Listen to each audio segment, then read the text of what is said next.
Come here. Quick.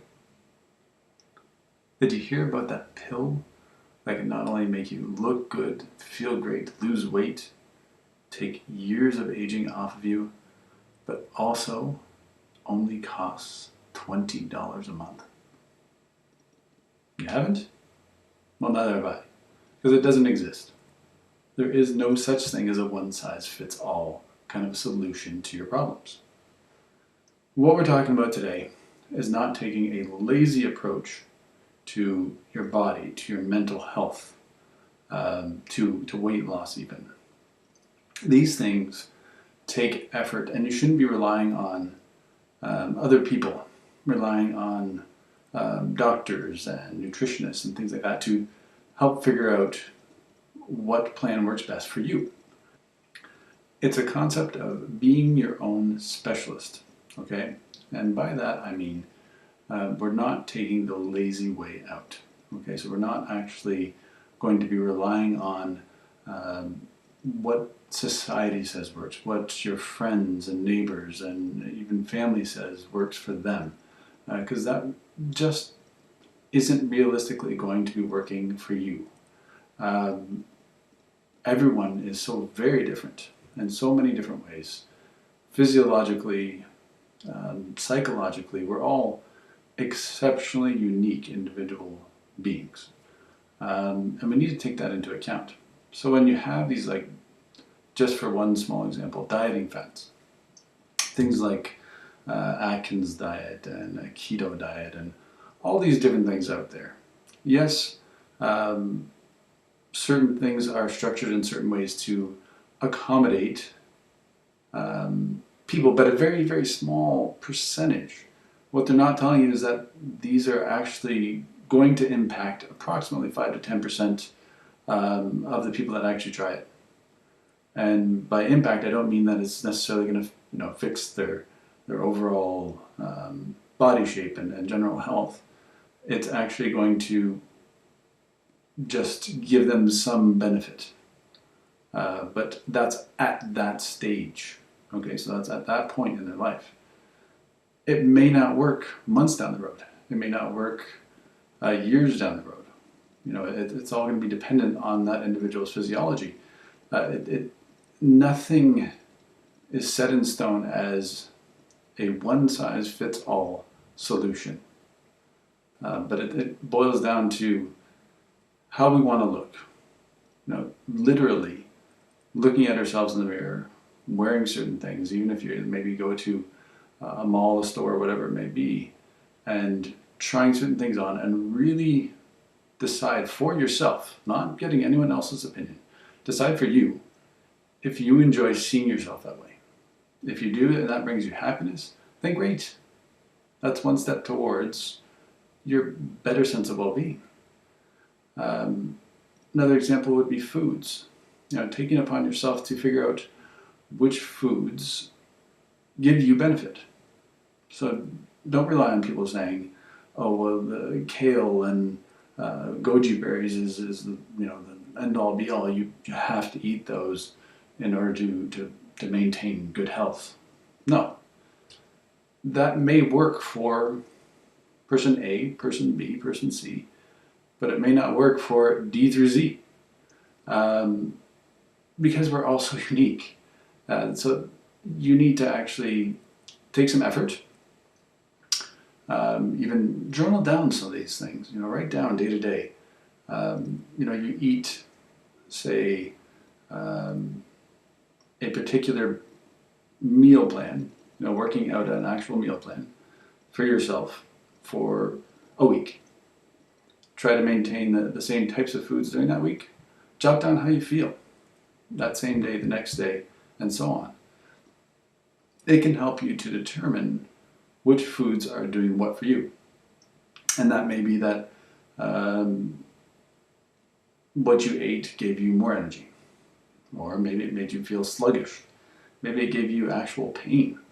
Because we can have very realistic, very strong inflammatory responses to foods, to environmental factors, to a lot of things. So taking those things into account, it can help you to figure out what foods are right for you.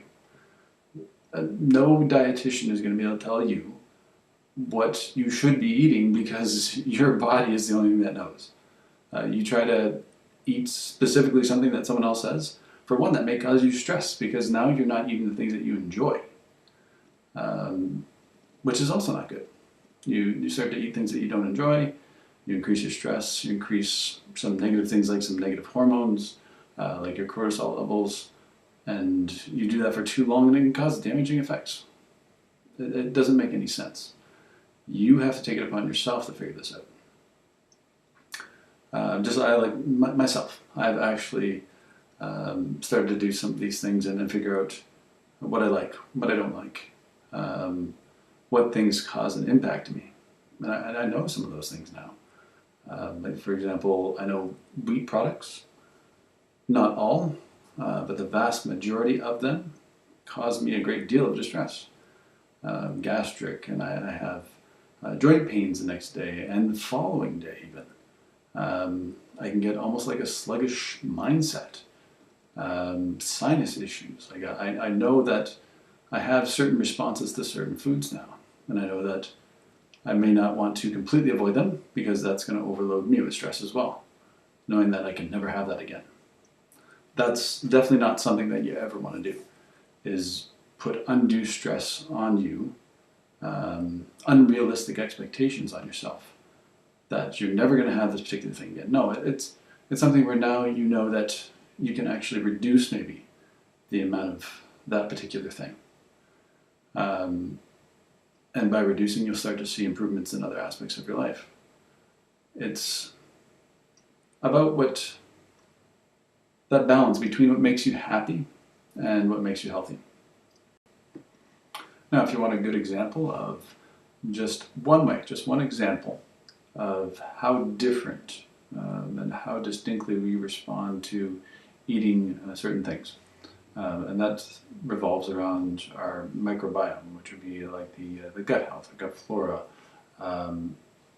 It's so different. It's person to person, it's very, very different. The ratio of good to bad bacteria, the amount of a particular type of bacteria, and the overall health of that system varies so much, it's as different as a fingerprint. That bacteria is very responsible for helping process those foods and nutrients and vitamins that you're trying to take into your system. And that can make a difference between being a sensitive and a sloth. And by that I mean somebody who really can like metabolize and digest and get the most out of the foods, absolute maximum end of that threshold. And then you have the sloths that get very little out of it. So they actually have to eat more of that thing in order to get the right amount of nutrients and vitamins. So that's just one example, but our body's composed of so many other factors, neurochemicals, hormones, even genetics. So, how we are made up on a cellular level can impact everything, including foods and mental state and things like that. But moving on to another aspect of where I'm saying to kind of be your own specialist is also in how you take care of yourself. So workouts, you also have to take into account that yes, exercise is important for everyone, but the type of exercise is going to vary from person to person. I don't care who tells you what, that this is exactly how you're going to exercise and then you're going to bulk up and look like Mr. Universe. No, that's not going to work either, because it's also a very unrealistic idea, because of how complex your physiology is going to determine how you put on muscle mass, how you lose weight, things like that, how you respond to the actual exertion of the exercise itself, so how much stress you're actually putting on your body. That varies men to women in a very drastic way, and like men, maybe need to, in general, do more intense workouts for a longer period of time. Women, that's not going to work for. You're just going to basically beat them up, for lack of a better word, and they're going to just get more stressed out than ever before and not see the results. Somebody maybe who's physically fit, that's a woman as well, maybe wouldn't see that same impact at that time of getting that kind of beat up and maybe seeing results because they're already fit. But the thing is, things change, especially in women. They have the hormonal changes that happen throughout their life, with these different peaks and valleys, with all these different hormones that can have a huge impact on weight loss and mood and overall sense of well-being. So how you work out can make a difference too. Know what works for you. Know your limitations. Don't push yourself too hard. Look at a lot of different types of workouts, lots of different types of exercise.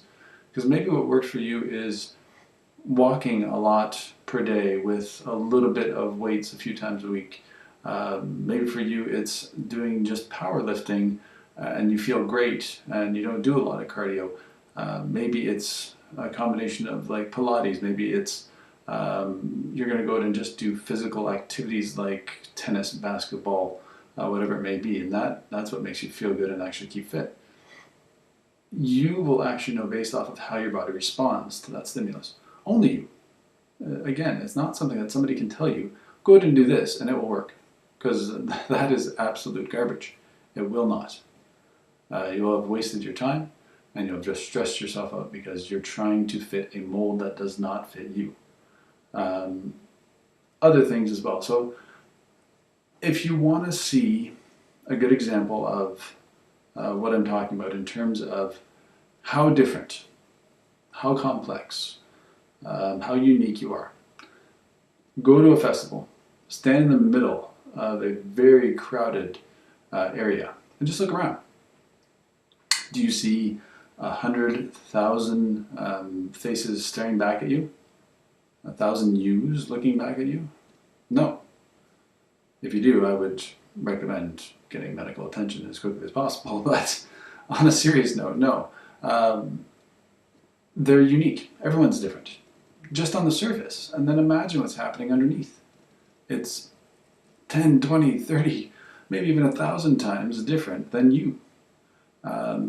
Yes, there are certain things that are the same. We all have to breathe and we all have circulatory systems and all that, true. But how those systems work are very different.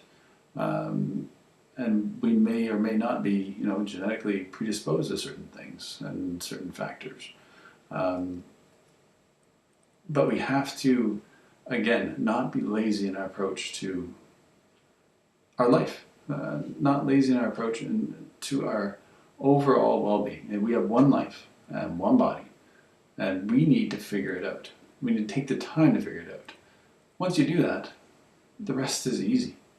You follow your own roadmap towards health and happiness, and the rest of those pieces just kind of fall into place.